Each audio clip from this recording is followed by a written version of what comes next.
Power star Pawan Singh और भोजपुरी के दबंग स्टार खेसारी लाल यादव में क्या महा टक्कर होने वाला है और क्या महा टक्कर किस सॉन्ग से होने वाला है? आपको बता दूं महा टक्कर होने वाला है सैड सॉन्ग के। पावर स्टार पवन सिंह का भी सैड सॉन्ग और भोजपुरी के दबंग स्टार खेसारी लाल यादव का भी सैड सॉन्ग से महा मुकाबला होने वाला है। तो इसी के बारे में इस वीडियो में बात करेंगे, तो वीडियो को पूरा फुल वॉच कीजिएगा।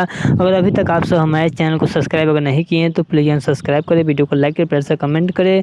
चलिए बात करते हैं सबसे पहले भोजपुरी के पावर स्टार पवन सिंह के सॉन्ग भगवान करस, जो कि प्रॉपर सैड सॉन्ग होने वाला है, जिसमें भोजपुरी के पावर स्टार पवन सिंह का भयानक वाला लुक आप सबको देखने को मिलेगा। वीडियो जो क्वालिटी काफ़ी हाई होने वाला है, जो कि आप सबको बता दूं कि भोजपुरी के पावर स्टार पवन सिंह के सॉन्ग 12 तारीख को सुबह 6:30 पर रिलीज किया जाएगा।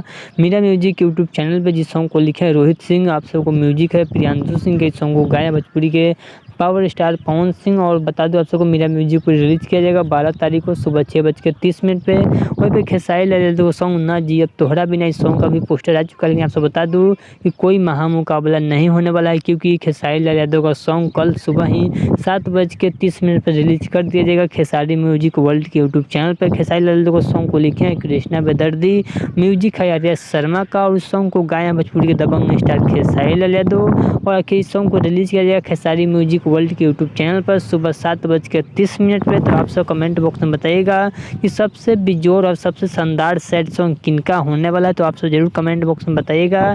तो चलिए आप सब भोजपुरी के पावर स्टार और दबंग स्टार खेसारी लाल यादव का वीडियो अच्छा लगा तो प्लीज़ सब्सक्राइब कर, वीडियो को लाइक कर, प्रेस कमेंट कर। चलिए मिलते हैं न्यू अपडेट के साथ, तो ओके बाय।